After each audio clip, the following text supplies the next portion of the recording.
এক সপ্তাহ ধরে উত্তরের জেলা কুড়িগ্রামের সর্বনিম্ন তাপমাত্রা 11 থেকে 13 ডিগ্রি সেলসিয়াসে ওঠানামা করছে। দিনের তাপমাত্রা কিছুটা বৃদ্ধি পেলেও রাত হতেই নেমে আসছে কনকনে ঠান্ডা। এতে চরম দুর্ভোগে হতদরিদ্র সহ ছিন্নমূল মানুষ। শীত পরিস্থিতির সবশেষ খবর জানাতে শহরের 0 পয়েন্ট থেকে যুক্ত হচ্ছেন রিপোর্টার বাদশা সৈকত। কুড়িগ্রামের যে পরিস্থিতি শীতের, সেটি কিন্তু গত প্রায় 2 সপ্তাহ ধরে কিন্তু এই জেলার তাপমাত্রা নিম্নগামী হতে শুরু করেছে। অর্থাৎ 17 ডিগ্রি থেকে নেমে 17 ডিগ্রি সেলসিয়াস থেকে নেমে সেই তাপমাত্রা কিন্তু বর্তমানে 11 থেকে 12 ডিগ্রির ঘরে অবস্থান করছে। এবং আমি সর্বশেষ আজ যে আবহাওয়া অফিস রয়েছে কুড়িগ্রামের, সেই আবহাওয়া অফিসে কথা বলেছি। আবহাওয়া যে কর্মকর্তা রয়েছে তিনি আমাকে জানিয়েছেন যে জেলার আজ সকাল 6টার যে তাপমাত্রা সেটি কিন্তু 11.4 ডিগ্রি সেলসিয়াস রেকর্ড করা হয়েছে। আর কুড়িগ্রামের যে অবস্থান সেটি যদি বলি যে দেশের উত্তরাঞ্চলের জেলা এবং সীমান্তবর্তী জেলা হওয়ায় এবং নিকটবর্তী যে ভারতের কিছু পাহাড় থাকায় এখানে কিন্তু শীতের তীব্রতা কিন্তু প্রতি বছরের মতো এবারও কিন্তু বাড়তে শুরু করেছে। এর ফলে এই জেলার যে হতদরিদ্র এবং ছিন্নমূল যারা মানুষ রয়েছে, বিশেষ করে দিনমজুর শ্রেণীর মানুষ, তারা কিন্তু ইতিমধ্যে শীতকষ্টে ভুগতে শুরু করেছে। আমি কথা বলেছি যে বিশেষ করে চর অঞ্চলের প্রায় 6.5 শতাধিক চরাঞ্চল রয়েছে এই কুড়িগ্রাম জেলায়, 16টি নদ নদীর অববাহিকার।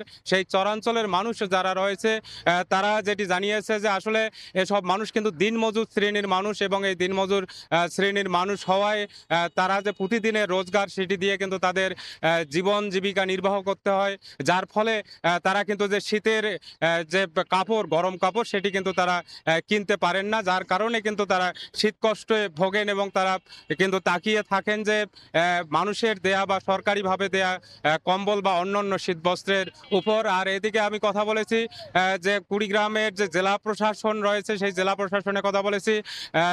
সেখান থেকে আমি যে তথ্য পেয়েছি তাতে এখন পর্যন্ত কিন্তু কুড়িগ্রাম জেলায় প্রায় 12,000 কম্বল সরকারিভাবে বিতরণ করা হয়েছে জেলার 9টি উপজেলা প্রশাসনের মাধ্যমে। এছাড়া কিছু অর্থ দেয়া হয়েছে শীতবস্ত্র কেনার জন্য।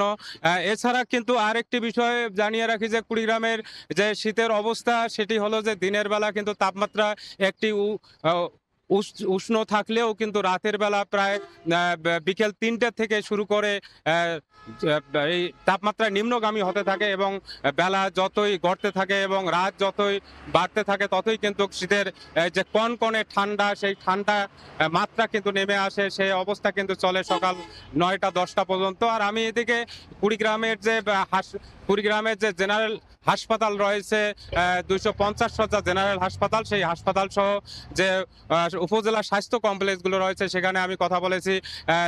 তারা আমাকে জানিয়েছেন যে শীত শুরু হলেও কিন্তু এখনো হাসপাতালগুলোতে যে শীতজনিত রোগীর সংখ্যা সেটি কিন্তু এখনো তেমনটি বাড়তে শুরু করেনি। তারা জানিয়েছেন যে আগের যে রোগীর পরিমাণ ছিল সেই রোগীর পরিমাণের মতোই রয়েছে, সামান্য কিছু রোগী বেড়েছে, বিশেষ করে শ্বাসকষ্ট, কাশি এবং ডায়রিয়া, নিউমোনিয়ার কিছু রোগী বেড়েছে হাসপাতালে, তবে সেটির পরিমাণ অনেক কম।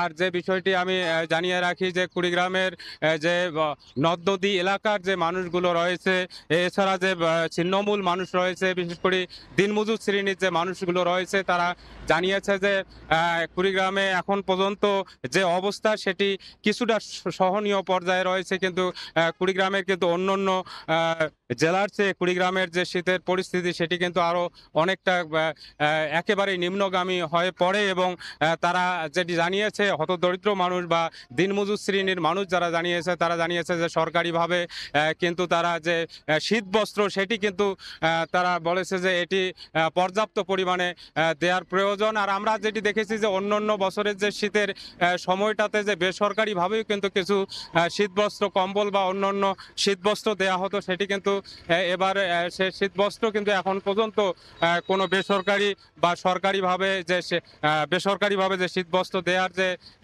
সেটি কিন্তু চোখে এখন পর্যন্ত পড়েনি।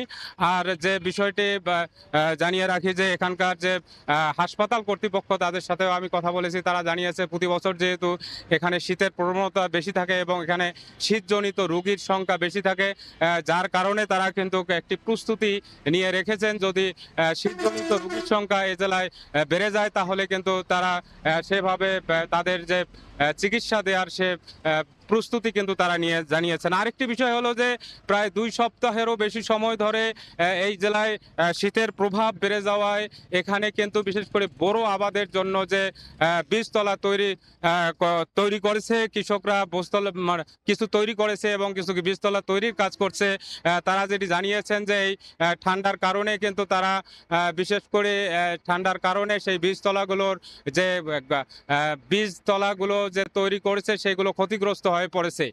ক্ষতিগ্রস্ত হওয়ায় তারা বলেছে যে তারা যদি কৃষি বিভাগ কোনো পরামর্শ দেয় সেই পরামর্শের অপেক্ষায় তারা রয়েছে। এই ছিল কুড়িগ্রামের শীতের সর্বশেষ।